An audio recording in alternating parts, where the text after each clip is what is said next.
Ancient Egypt. Memphis. About 2595 BC. The country has been ruled for 2 decades by Pharaoh Khufu of the 4th dynasty, Cheops, son of the founder of the Sneferu dynasty and Queen Hetepheres. His power is strong and irresistible. Everything in the country is subject to the will of the monarch. Even the haughty priests have been subdued of late.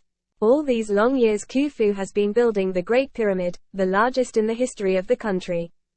The stone was taken from the Makatam quarries on the banks of the Nile. During the floods the stones were transported on rafts. From the river they were dragged along a polished stone road. Tens of thousands of workers worked on the site in shifts. And all of them had to be paid. Unhappy thoughts plagued the monarch.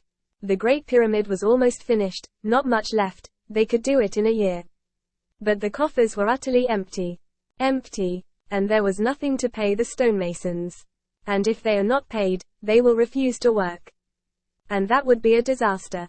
Quiet footsteps were heard, and Nefertiti-Beth, one of the king's daughters, appeared. Oriental Beauty was her name. She was the most beautiful of all the princesses. And in all Memphis she was considered the most beautiful of the maidens. She was the most beautiful maiden in all Memphis. Like a goddess she was a lust of every man who crossed her path. She stood before her father and bowed her head respectfully, awaiting his words. Pharaoh was silent for a while, as if in indecision.